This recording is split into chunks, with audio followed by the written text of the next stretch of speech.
Hello everyone, welcome back to my channel. Welcome if you're new here. My name is Sarah Jane. I am a PR practitioner in DC. I make a lot of videos on wedding planning, personal finances, and grad school at Georgetown. So if that sort of content interests you, then be sure to give this video a thumbs up and subscribe because it really helps support my channel.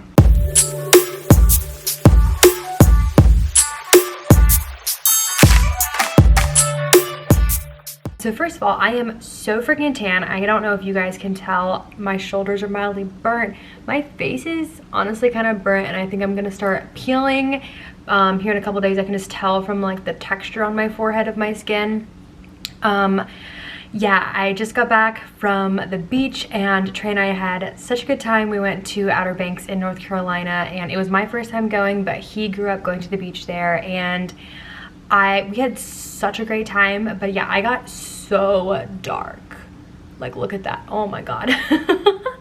So this is like probably one of the few times where I do a sit down and I don't really have any makeup on. I put on some mascara and stuff because I have no foundation that's gonna like match my current shade of skin. So anyways, today is a mid-year reset, which is really exciting. I meant to film this video a couple weeks ago, but as you guys know, if you've been watching some of my other videos, that June was a crazy month, so we didn't get around to it. But better late than never. And I wanted to check in on how I was doing based on the 2022 goals that I made for myself at the beginning of the year. So I took an opportunity just to like look through that and reflect. So before we get into the goals that I had, let's talk about what actually has happened this year. So first things first, the biggest thing is that I got engaged. Trey proposed at the end of January of this year, and it was just really magical. It was so wonderful, and you know, we've been on like a high of like, you know, being together, because with him getting engaged, he then moved in February. So we now live together in this home. I bought this home, so we live together here, and it's been really fun. I mean, I love living with him. He's a great partner. But with that being said, we then also started planning a wedding, which is like the third biggest thing that we've had happen. That started happening in March is when we started the wedding planning process. So that's been really fun, but has had a really big impact on some of my goals, which I'll get to here a little bit later. Fourth thing that sort of happened this year since I first made my 2022 goals video is that I had a really challenging spring semester at Georgetown. I'm part-time because I do work full-time, and I took 2 core classes, which traditionally speaking, core classes are first required for your degree, and then second, they are a lot more work in terms of like homework and projects and what you have to pay attention to than an elective. And I took 2 that were on the same nights. They were on Tuesday nights after work, and it was just really brutal. I told myself I'm never doing that again because I did not enjoy life last semester. It was rough, and so I took the summer off to sort of like balance my life again. And yeah, also, I don't know if you guys, I don't know, I rewatched my 2022 goals video, and I'll link it below, but like I just look so sad in that video. I'm just like depressed. It was not a good video. And I think a lot of that has to do with, like, you know, we were still dealing with the tail end of COVID. It was really cold in Virginia. Yeah, I was not happy. Yeah. But then let's see, the 5th thing that I'm reflecting on so far in 2022 is that we went on 2 vacations so far. So we went to San Diego back in January, February timeframe, and then we just got back from the beach in the Outer Banks. So we've had 2 vacations so far, and it's been really nice. And then last thing to reflect on so far this year is that I've really gotten into my job. You know, I had just gotten a new job at the beginning. I got it at the tail end of 2021, but then, you know, we went into the holidays. So 2022, I've really like dug deep into what I need to do to be good at my job. And I feel like I'm finally comfortable in my job and like getting there. So that's like my reflection so far of 2022. All really good things to say minus school, and I've really been enjoying it. I feel like, looking back at my old video, I feel like I'm in a much better place mentally than when I filmed that video. and I just think it has to do with like a lot of different things. I think being engaged has made me really excited for this next chapter of my life, and I think honestly the sun, I really do think I get seasonal depression, and so I think since it's been so sunny in Virginia and at the beach and stuff, I think I'm just so much happier. So maybe in the winter I need to take vitamin D tablets or something. But now that's my reflection. So let's talk about my actual goals that I had set. So I had set 3 financial goals and then 3 personal goals. So starting off with my, I'm gonna read them all and then I'm gonna go through each one. So my 3 financial goals were 1, to be debt free, but it was to pay off $8,700 because that was like half of it because I knew it wasn't realistic to be debt free. Number 2 was double my photography income. My 3rd financial goal was to have a YouTube monthly payout.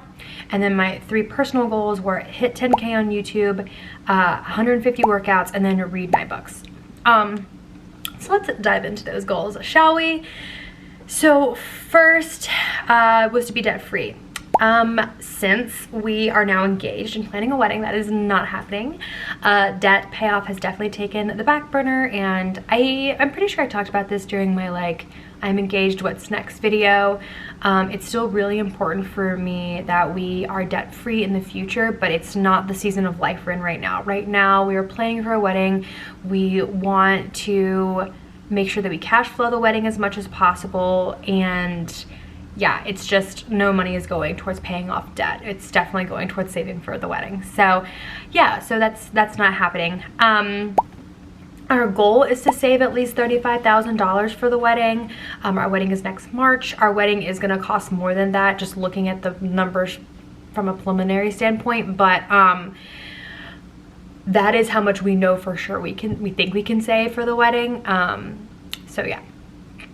Number 2, double photography income. I'm just nixing that goal. I'm not going to do that goal anymore for the rest of 2022.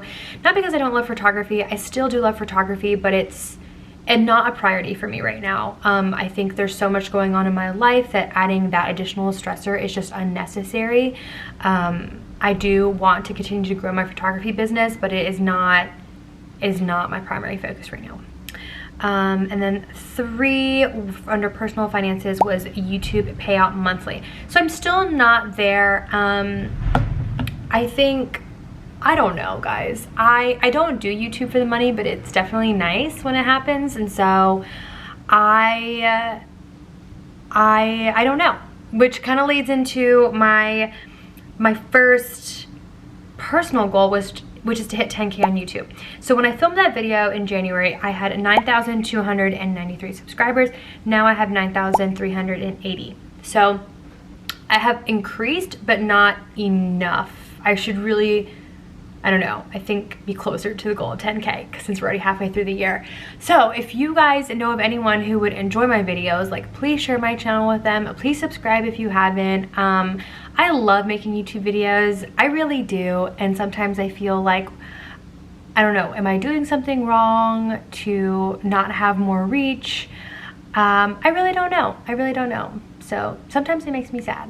But I enjoy everyone that does watch my channel, so thank you for those of you who do watch. But yeah, I don't know if I'm gonna hit 10K by the end of the year. We'll see. I really want to. I'm like 620. That's how many more people. 620. Okay, my second personal goal was to hit 150 workouts.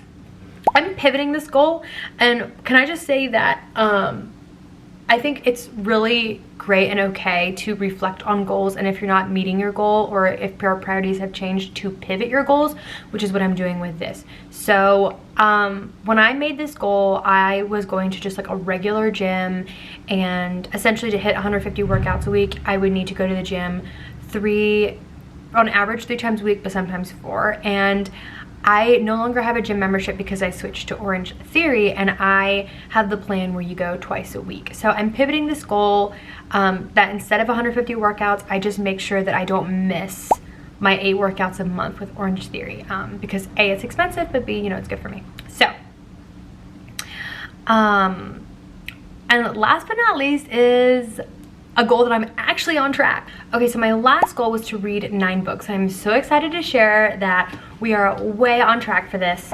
So I have this bookmark that I got from Etsy, and it just says like my reading list, and I just write down like, okay, like when I finish a book, I write down the name. Let me show you. I write down the name and then like what I rate it and what day I finish it. So I'm just gonna go through the books that I've read really quickly. Bad Luck Bridesmaid, I finished that in April, rated it 3 stars. I picked this book up at the airport because I just needed a book for the plane, and it wasn't really that good. The plot wasn't that deep. The main character kind of annoyed me, so would not recommend. Next was The 7 Husbands of Evelyn Hugo. Finished this in April, 5 stars. This was an amazing book. I loved this book. I finished it in like 24 hours. It follows Evelyn Hugo and her life in Hollywood and the 7 husbands that she has throughout her time. And it's just a fascinating book. I would reread that book, and I never say that about books, so it was a good book. Then I finished The Invisible Life of Addie LaRue. I didn't love this book. I rated it 4 stars. I thought it was really good towards the end, but getting through like the first 150 pages was pretty rough. But essentially it follows a girl named Addie, and she kind of like makes the deal with the devil that she like wants her freedom and her life, and so she gets eternity, but in exchange no one ever remembers her as soon as they no longer see her. And then eventually she meets somebody that does remember her, and it's a really interesting tale of like her life. It was really good towards the end, just getting into it was hard. Next was Follow Me. I finished that in May. I rated this 4 stars. Follow Me was written by a local DC writer. She came to my book club, which was really fun, so I got to meet her. But essentially it follows a girl who is an Instagram famous influencer, and there's a man watching her through her computer and like following her Instagram stories, and it's like super creepy and you don't know who it is. So it was good. I enjoyed it, and it made me like very hesitant after that to kind of like share some stuff on my Instagram. But anyways, then going into June, I watched I read The Maidens, which was really good. I really liked this book. I rated it 4 stars. I think I liked it because I liked the author's original book that I read from him, which was called The Silent Patient. It essentially follows a woman who like there is a murder at the school and they're trying to figure out who did it, and there's a plot twist at the end. It's good. And then the last book I finished is called The Maid. I rated it 3 stars in June. The Maid was not my favorite book. It follows an Argentina housemaid, and there was a murder in the hotel, and she is labeled as the prime suspect, and she's an individual who doesn't really have like normal social cues, and so sometimes like reading from her point of view, it was hard to understand what was going on in the world because like she doesn't understand, and so I appreciated that from the writer, but it made the book less enjoyable for me. And then this book, I am not gonna rate it yet, but I'm finishing up a book right now called Jackie and Me, and so far I've loved it, and I only have like 50 pages left, so I'm really excited to finish this book. So anyways, that is the one goal that I have been like super on track for, which is exciting, I guess. But yeah, so far I would have to say 2022 has been wonderful. A lot of my goals have changed since I originally made that video, and I don't think that's a bad thing. I honestly think it's for the better, and I'm really happy about it. So those are my pivoted new goals going into the rest of 2022 that I'm really excited about. But anyways, I hope you guys enjoyed this video. If you have made some 2022 goals, let me know in the comment section below so I know how you are doing, and I'll talk to you guys in another one. Bye.